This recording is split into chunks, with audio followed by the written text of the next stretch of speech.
खत्म हो चुकी है अब आपकी तलाश। दोस्तों खत्म हो चुकी है अब आपकी तलाश और हम शुरू करने जा रहे हैं ऑब्जेक्टिव की क्लास। आज के इस ऑब्जेक्टिव की क्लास में हम लोग फिजिक्स के कुछ महत्वपूर्ण ऑब्जेक्टिव क्वेश्चंस को करेंगे जो कि आपके बिहार बोर्ड एग्जामिनेशन 2023 के लिए बहुत ज़्यादा इंपॉर्टेंट है। इसलिए पूरी क्लास को शिद्दत के साथ करना और हर क्वेश्चंस का जवाब तुम कॉमेंट में जरूर छाप देना अगर तुमको आता है तो। बिना देरी किए हुए चलिए हम क्लास को शुरू करेंगे और सारे क्वेश्चंस के साथ मैं आपको इंपॉर्टेंट फैक्ट्स भी बताऊंगा दोस्तों कैसे ऑप्शन के साथ करते हैं खिलवाड़। चलिए करते हैं आगाज और जानते हैं सबसे पहला क्वेश्चन। तो पहला क्वेश्चन बहुत ही सिंपल है लेकिन समझने योग्य है। क्वेश्चन कहता है प्रकाश की किरण गमन करती है। देखना ये जो प्रकाश स्रोत है यहां से जो प्रकाश निकलती है मेरे भाई ये क्या निकलता है तो पूरे स्ट्रेट लाइन में निकलता है, कुछ इस प्रकार से निकलती है। इसलिए यहां पर जो ऑप्शन दिए गए हैं सीधी रेखा में हमारा पहला आंसर जो है ये सही हो जाएगा, ऑप्शन नंबर ए। चलिए नेक्स्ट क्वेश्चन पर बढ़ते हैं। नेक्स्ट क्वेश्चन को देखते हैं। ये क्वेश्चन लगा लीजिए स्टार, काफी ज्यादा इंपॉर्टेंट क्वेश्चन है और कई बार एग्जाम में पूछे गए हैं यहाँ से क्वेश्चन। और कैसे कैसे क्वेश्चन पूछे गए हैं उसको देखते हैं। तो देखो क्वेश्चन कहता है प्रकाश का वेग न्यूनतम होता है, मतलब सबसे कम। ये जो चार माध्यम दिए गए हैं निर्वात में, जल में, वायु में, कांच में, इसमें से किसमें सबसे कम है प्रकाश का वेग? तो मेरे भाई निर्वात में कितना होता है तो देखना यहाँ 3 × 10⁸ होता है। जल में कितना होता है तो 2.25 × 10⁸ मीटर प्रति सेकंड होता है।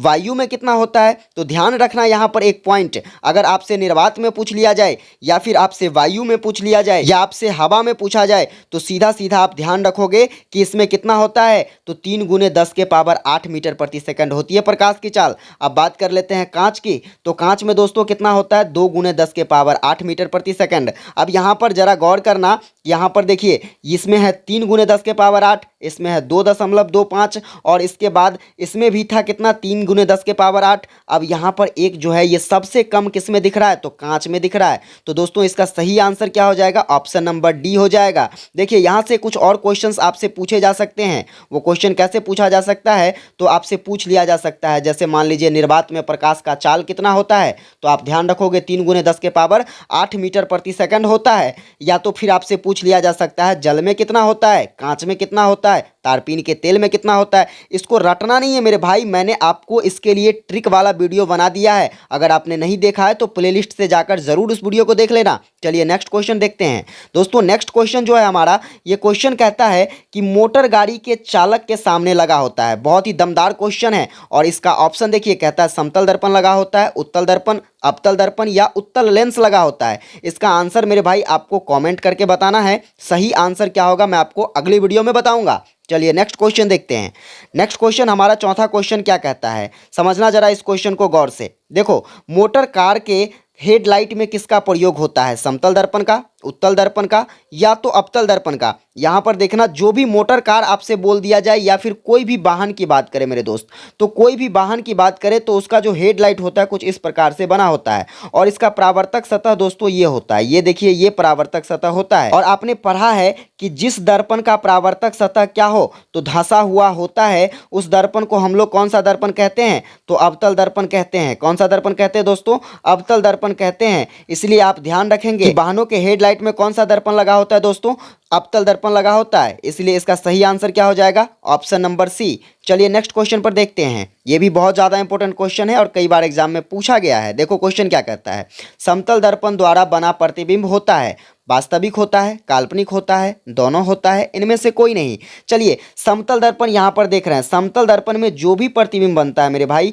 ये काल्पनिक प्रतिबिंब बनता है। कैसा प्रतिबिंब बनता है, काल्पनिक बनता है। अब एक बात आप कमेंट करके हमें ज़रूर बताना कि काल्पनिक के साथ साथ वस्तु का प्रतिबिंब सीधा बनेगा या उल्टा बनेगा। इसका आंसर तुम्हें कमेंट करके बताना है। बहुत ही इंपॉर्टेंट फैक्ट है, कहीं से नकल मत करना मेरे भाई। चलिए नेक्स्ट क्वेश्चन देखते हैं। नेक्स्ट क्वेश्चन कहता है लेंस की क्षमता का एसआई मात्रक क्या होता है। ऑप्शन है डायोप्टर, ल्यूमेन, लक्स और एंगस्ट्रम। तो आपको ध्यान रखना है लेंस की क्षमता जिसे हम पी से इंडिकेट करते हैं। अगर आपसे लेंस की क्षमता का सूत्र पूछा जाए तो क्या कहोगे, 1/f होता है। ये सूत्र आप ध्यान रखना। अगर इसके एसआई यूनिट की बात करी जाए तो इसका एसआई यूनिट डायोप्टर होता है। सर क्या होता है तो डायोप्टर होता है। लेकिन अगर मैं आपसे एक और क्वेश्चन यहाँ पूछूं कि अगर डायोप्टर मैं ऑप्शन में ना दूं, देखो ऑप्शन लिख लेना। जैसे मान लो कि मैं आपसे पूछ लेता हूँ मीटर होगा या फिर option number B metre inverse of 1 होगा, ऑप्शन नंबर सी सेंटीमीटर होगा, ऑप्शन नंबर डी इनमें से कोई नहीं। चलिए इसमें से आप किसको चुनोगे कमेंट करके ज़रूर बताना। चलिए नेक्स्ट क्वेश्चन की तरफ बढ़ते हैं। नेक्स्ट क्वेश्चन है हमारा कि प्रकाश की किरणों का पथ दर्शाने वाले चित्र को कहा जाता है। देखो जैसे यहाँ से प्रकाश निकलती है, क्या निकलती है दोस्तों, यहाँ से प्रकाश निकलती है, तो ये पथ क्या कहलाता है। ये जो प्रकाश निकलता है किसी रास्ते पर निकलता है, तो बताइए इस पथ को क्या कहिएगा। तो इस पथ को हम लोग किरण आरेख कहते हैं। क्या कहते हैं दोस्तों, किरण आरेख कहते हैं। इसलिए इसका सही आंसर ऑप्शन नंबर ए हो जाएगा। तो देखिए ये क्वेश्चन भी बहुत ज़्यादा इंपॉर्टेंट है और कई बार एग्जाम में पूछा गया है। मैं इसको सॉल्व करके बताता हूँ कैसे आपको सॉल्व करना है अगर आपके सामने ऐसा क्वेश्चन आए तो देखिए क्वेश्चन कहता है 2D यानी कि 2 डायोप्टर क्षमता वाले लेंस की फोकसांतर क्या होगी।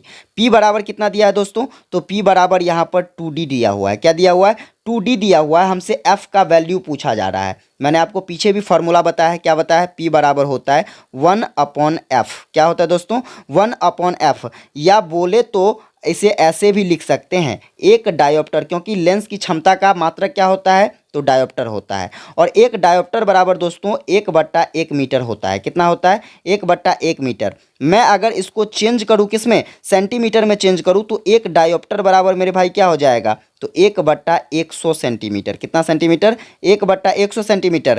क्वेश्चन में हमसे क्या कहा जा रहा है, तो क्वेश्चन में कहा जा रहा है 2 डायोप्टर। कितना डायोप्टर, 2 डायोप्टर। तो यहाँ पर देखिए मैं अगर लिखूँ 2 डायोप्टर बराबर, तो क्या हो जाएगा, 2 गुना 1/100 सेंटीमीटर होगा कि नहीं होगा। अगर मैं इसे काट दूं तो क्या हो जाएगा, 1/50 सेंटीमीटर। यानी कि कितना हो जाएगा, 1/F बराबर 1/50 सेंटीमीटर। अब देखना यहाँ एक से एक ये कैंसिल हो जाता है। F का वैल्यू जो है यह किसके बराबर आता है, 50 सेंटीमीटर के। तो मेरे भाई यहाँ पर F का जो वैल्यू हो जाएगा ये हो जाएगा आपका ऑप्शन नंबर डी, 50 सेंटीमीटर। तो कमेंट करके जरूर बताइए कि ये क्वेश्चन आपको हल करने आया कि नहीं। अब नेक्स्ट क्वेश्चन को देखते हैं। देखिए 9वां नंबर क्वेश्चन है हमारा, किसी उत्तल लेंस की फोकसांतर यानी कि F बराबर कितना दिया है, 50 सेंटीमीटर दिया है। तो कहता है इसकी क्षमता क्या होगी, यानी कि P बराबर वाट। तो मैंने आपको पीछे भी क्वेश्चन में बताया है कि 50 सेंटीमीटर है, तो यहाँ पर कितना, लेंस की क्षमता 2 डायोप्टर है। तो यहाँ पर ये ऑप्शन तो पहले गलत हो जाएगा। अब यहाँ पर 2 डायोप्टर 2 ऑप्शन में है। तो बात कर लेते हैं अब ये माइनस वाला होगा या प्लस वाला होगा।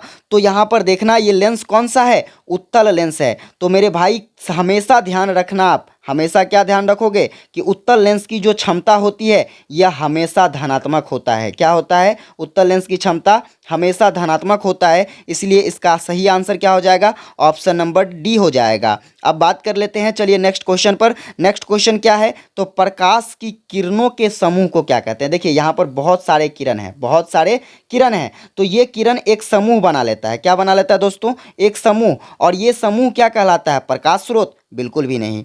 प्रदीप्त, बिल्कुल भी नहीं। प्रकीर्णन, बिल्कुल भी नहीं। तो क्या कहलाएगा, किरणों के समूह को हम लोग किरण पुंज कहते हैं, या प्रकाश के समूह को हम लोग प्रकाश पुंज कहते हैं, उसी को हम लोग किरण पुंज भी कहते हैं। समझ गए, इसका सही आंसर क्या हो जाएगा, ऑप्शन नंबर बी। प्रकाश स्रोत क्यों नहीं होगा, तो प्रकाश स्रोत दोस्तों उसको कहते हैं जिस स्रोत से प्रकाश निकलता है, सिर्फ प्रकाश निकलता है, उसको हम लोग प्रकाश स्रोत कहते हैं। प्रदीप्त, तो वैसी वस्तुएं जो प्रकाश उत्सर्जित करती है। प्रकीर्णन, तो प्रकीर्णन में क्या होता है, प्रकाश की किरण किसी वस्तु के चारों तरफ फैल जाती है, यही घटना क्या होता है, तो प्रकीर्णन कहलाता है। तो यानी कि इसका सही आंसर क्या आ गया, ऑप्शन नंबर बी। चलिए नेक्स्ट क्वेश्चन को देखते हैं। क्वेश्चन है उत्तल लेंस की क्षमता होगी। अभी मैंने आपको क्या बताया, उत्तल लेंस का जो क्षमता होगा दोस्तों यह हमेशा क्या होगा, तो धनात्मक होगा। क्या होगा, हमेशा पॉजिटिव होगा। इसलिए इस क्वेश्चन का सही आंसर क्या हो जाएगा मेरे दोस्त, ऑप्शन नंबर बी हो जाएगा। चलो नेक्स्ट क्वेश्चन देखते हैं। नेक्स्ट क्वेश्चन क्या है, अवतल लेंस की क्षमता की बात करते हैं अब। तो अवतल लेंस उत्तल लेंस का भाई धनात्मक होता है, तो अवतल लेंस में आप ध्यान रखोगे कि इसका ऋणात्मक होगा। क्या होगा दोस्तों, ऋणात्मक होगा। यानी कि ऑप्शन नंबर ए सही हो जाएगा। नेक्स्ट क्वेश्चन देखिए, बहुत दमदार क्वेश्चन है, जरा इसको समझना।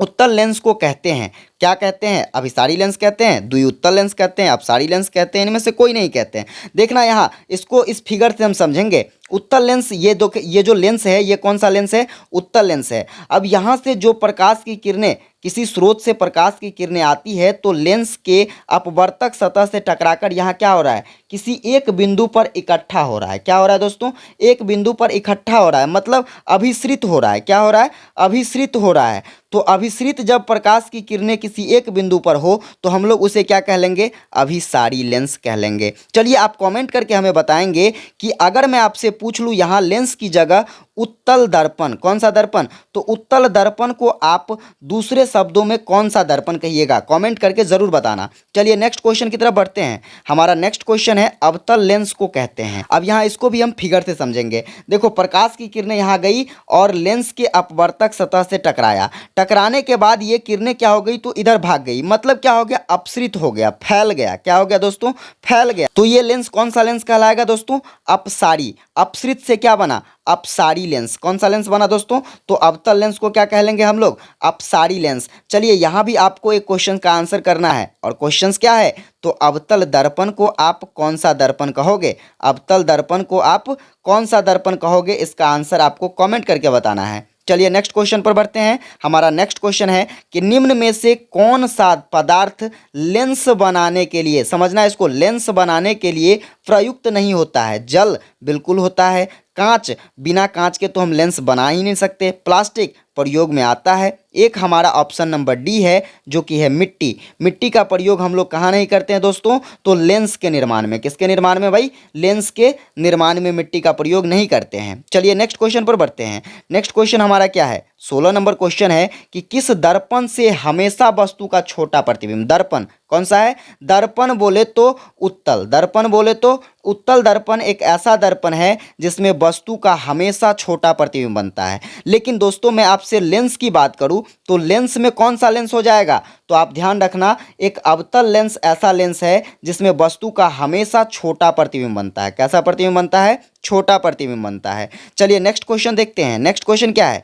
किस दर्पण से वस्तु का बड़ा प्रतिबिंब बनता है? तो यहाँ आ गया, अब पहले था छोटा, अब यहाँ पर क्या है? बड़ा। तो यहाँ पर ध्यान रखना, जब भी बात करे जाए बड़ा प्रतिबिंब का और दर्पण की चर्चा हो तो दर्पण में आप लोग ध्यान रखेंगे कौन सा दर्पण बनेगा भाई? अवतल दर्पण बनेगा। यहाँ से एक और क्वेश्चन आपसे पूछ लिए जाते हैं। देखना 2015 में क्वेश्चन पूछा गया था, ऐसा कौन सा दर्पण है? क्या पूछा गया था? ऐसा कौन सा दर्पण है जिसमें वस्तु का बड़ा और छोटा दोनों प्रतिबिंब बनता है? बड़ा और छोटा दोनों प्रतिबिंब बनता है। तो आप ध्यान रखोगे कि यह कौन सा दर्पण होगा दोस्तों? तो यह अवतल दर्पण होगा। कौन सा दर्पण? अवतल दर्पण किसी वस्तु का बड़ा और छोटा दोनों प्रतिबिंब बनाता है। लेकिन उत्तल दर्पण एक ऐसा दर्पण है जो वस्तु का हमेशा छोटा प्रतिबिंब बनाता है। अगर मैं बात करूं लेंस की, किसकी बात करूं दोस्तों? लेंस की। तो कमेंट करके बताइए कि ऐसा कौन सा लेंस है जो किसी वस्तु का बड़ा और छोटा दोनों प्रतिबिंब बनाएगा। चलिए नेक्स्ट क्वेश्चन पर बढ़ते हैं। 18 नंबर क्वेश्चन। क्वेश्चन कहता है प्रकाश के परावर्तन के नियम हैं कितने? 1 2 3 4। तो यहाँ पर देखना, इस फिगर से हम लोग प्रकाश के परावर्तन के नियम को ही समझ जाएंगे। तो ये जो किरणें हैं ये आपतित किरण है और ये परावर्तित किरण है, ये अभिलंब है। ठीक है, और ये क्या है? समतल सतह है। तो ये पहला नियम तो ये होता है कि आपतित किरण, परावर्तित किरण और आपतन बिंदु पर जो डाला गया लंब है, ये लंब तीनों एक समतल में होता है। एक नियम ये हो गया। दूसरा नियम मेरे भाई ये होता है कि ये आपतन कोण जो है यह परावर्तन कोण के, यानी कि एंगल आई जो है यह एंगल आर के क्या होता है? बराबर होता है। तो ये कुल 2 नियम है किसके? प्रकाश के परावर्तन के। इसलिए इसका सही आंसर क्या हो जाएगा? ऑप्शन नंबर बी हो जाएगा। अगर यहाँ आपसे पूछ लिया जाए, बताइए परावर्तन की जगह मैं अगर अपवर्तन कर दूँ, क्या कर दूँ दोस्तों? अपवर्तन कर दूँ, और आपसे पूछूँ बताइए प्रकाश के अपवर्तन के कितने नियम होते हैं? चलिए कमेंट करके बताइए फटाफट से। अब यहाँ पर देखना 19 नंबर क्वेश्चन। क्वेश्चन क्या कहता है? ये क्वेश्चन बहुत ज़्यादा इंपॉर्टेंट है और यहाँ आप फंस सकते हो। देखना इसको। क्वेश्चन कहता है जब प्रकाश की किरण हवा से कांच में प्रवेश करती है, बोले तो ये देखिए विरल माध्यम से कहाँ जाती है प्रकाश? सघन माध्यम में जाती है। हवा से कांच में कहने का मतलब विरल माध्यम से सघन माध्यम में जाती है। तो जब प्रकाश की किरण विरल माध्यम से सघन माध्यम में जाती है तो वह क्या होती है? तो वह अभिलंब के निकट हो जाती है। किसके निकट होती है दोस्तों? देखो यहाँ से प्रकाश की किरणें आ रही है और ये क्या हुआ, यहाँ से जैसे ही रिफ्लेक्ट हुआ तो ये ऐसे आ गया। क्या हो गया दोस्तों? ये ऐसे आ गया। अभिलंब के, ये जो अभिलंब है इसके निकट आ जाता है। लेकिन अगर मैं पूछूं प्रकाश की किरण सघन माध्यम से विरल माध्यम में जाता है तो क्या होता है? तो देखो ये किरणें अगर यहाँ से, यहाँ पर देखना, अगर ये किरण ये ऐसे जाती है तो ये क्या होता है? फैल जाता है, मतलब दूर भाग जाता है। तो यहाँ पर हो जाएगा सघन माध्यम से विरल माध्यम में जाए तो क्या होगा? दूर हट जाएगा। लेकिन जब विरल माध्यम से सघन माध्यम में जाए तो निकट आ जाएगा। ठीक है, इतना ध्यान रहेगा। चलिए नेक्स्ट क्वेश्चन पर बढ़ते हैं। नेक्स्ट क्वेश्चन जो है हमारा 20वां नंबर क्वेश्चन कहता है फोटोग्राफी कैमरे का अभिदृश्यक होता है। तो आपको ध्यान रखना है, फोटोग्राफी हम लोग कहाँ आंख में लगाकर क्या करते हैं, आंख से सटाकर फोटो खींचते हैं। तो मेरे भाई आंख में कौन सा लेंस, उत्तल लेंस। कौन सा लेंस, उत्तल लेंस। इसीलिए आपको ध्यान रखना है कि फोटोग्राफी कैमरे में कौन सा लेंस, तो उत्तल लेंस। कौन सा लेंस, उत्तल लेंस। चलिए नेक्स्ट क्वेश्चन देखते हैं। ये क्वेश्चन भी इंपॉर्टेंट है और कई बार एग्जाम में पूछा गया है। देखो क्वेश्चन क्या कहता है, साइड मिरर के रूप में प्रयुक्त होता है। यहाँ जो देखते हैं हम लोग वाहन चलाते हैं, कोई भी मोटरसाइकिल वगैरह जो चलाते हैं तो उसमें पीछे देखने के लिए एक आईने लगा होता है, साइड मिरर हम लोग उसी को कहते हैं।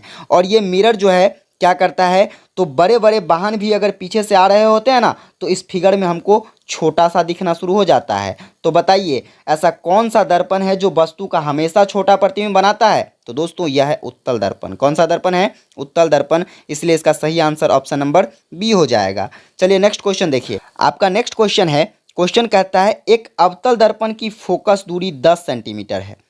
मतलब f बराबर 10 सेंटीमीटर दिया हुआ है। तो हमसे पूछा जा रहा है वक्रता त्रिज्या यानी कि r का वैल्यू।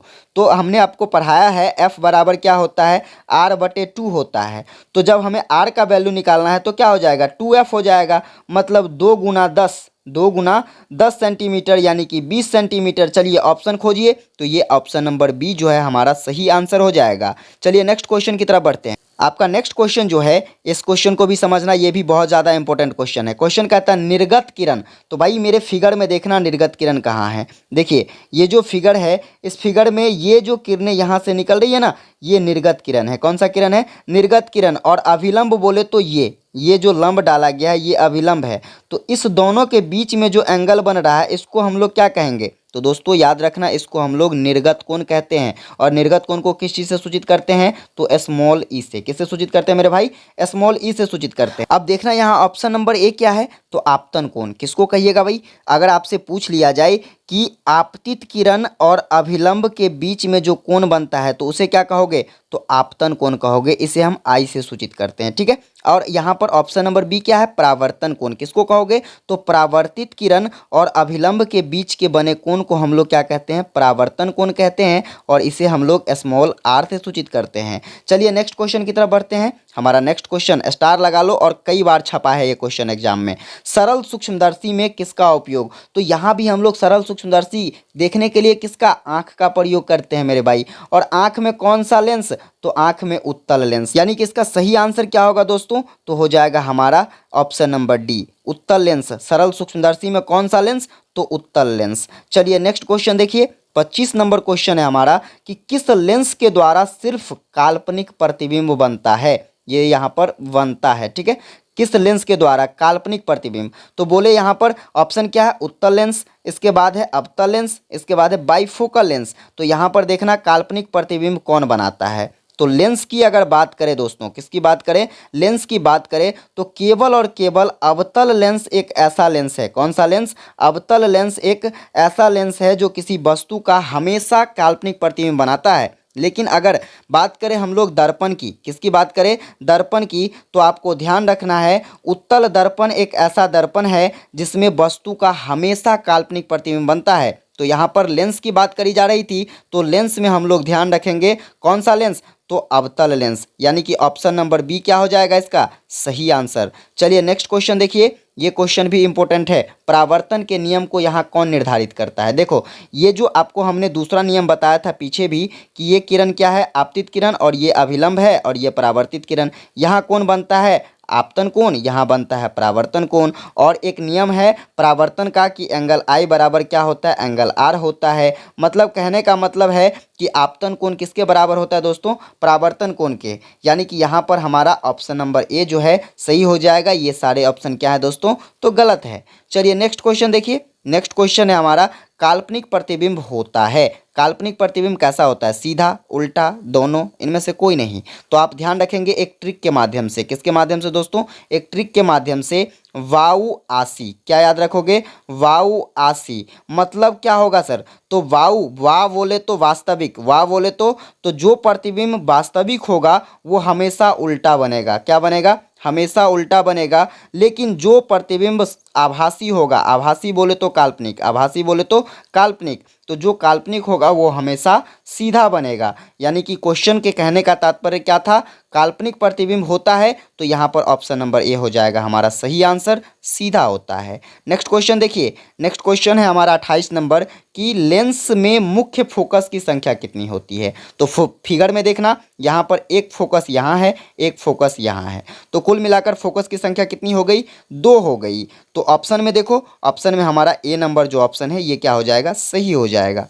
नेक्स्ट क्वेश्चन पर बढ़ते हैं। ये देखिए नेक्स्ट क्वेश्चन है हमारा सर्च लाइट का परावर्तक सतह। तो सर्च लाइट बोले तो देखो इसका परावर्तक सतह कैसे होता है, ऐसे, ये ऐसे, यहाँ से ये इसका परावर्तक सतह है और फिर क्या होता है, तो यहाँ से प्रकाश निकलती है और ऐसे जाती है। तो आपको पता है कि जब प्रकाश की किरणें जिस परावर्तक सतह पर पड़ती है और वह परावर्तक सतह अगर क्या हो, तो धंसा हुआ हो, कैसा हो, धंसा हुआ हो, तो बताइए वह कौन सा दर्पण होगा भाई, तो अवतल दर्पण। कौन सा दर्पण, अवतल दर्पण होगा। इसीलिए आपको ध्यान रखना है कि सर्च लाइट के परावर्तक सतह में कौन सा दर्पण, तो अवतल दर्पण। चलिए आखिरी क्वेश्चन देखते हैं आज का, और आखिरी क्वेश्चन है दाढ़ी बनाने के लिए कौन सा दर्पण प्रयुक्त होता है। तो आपसे यहाँ पर क्वेश्चन पूछा जा सकता है, हजामती दर्पण के बारे में भी पूछा जा सकता है। तो हजामती दर्पण में भी आप याद रखोगे या फिर दाढ़ी बनाने वाले दर्पण में आप याद रखोगे, तो यह दर्पण कौन सा होगा मेरे भाई, यह हो जाएगा अवतल दर्पण। कौन सा दर्पण होगा, अवतल दर्पण। अब देखना यहाँ ऑप्शन क्या है, तो मेरा सी नंबर ऑप्शन जो है ये सही हो जाएगा। तो ये कुल मिलाकर मेरे दोस्तों 30 क्वेश्चंस थे जो कि आपके लिए काफ़ी ज़्यादा इंपॉर्टेंट थी। ये हमारा सेट नंबर पहला था और हर चैप्टर का मैं आपको 2 सेट करवाऊंगा। 2 सेट कहने का मतलब 60 ऑब्जेक्टिव, और 60 ऑब्जेक्टिव ऐसे करवाऊंगा जिसमें बहुत सारे इंपॉर्टेंट फैक्ट्स जैसे कि अभी हमने आपको बताया है, उन सारे इंपॉर्टेंट फैक्ट्स को जरूर नोट करके रखना। वहां से निश्चित ही आपके एग्जाम में क्वेश्चन पूछे जा सकते हैं। अगर वीडियो हेल्पफुल लगी हो तो वीडियो को लाइक करना, चैनल को सब्सक्राइब कर लेना नया हो तो, और दोस्तों के बीच जरूर शेयर करना। मिलते हैं अगली क्लास में, तब तक के लिए जय हिंद।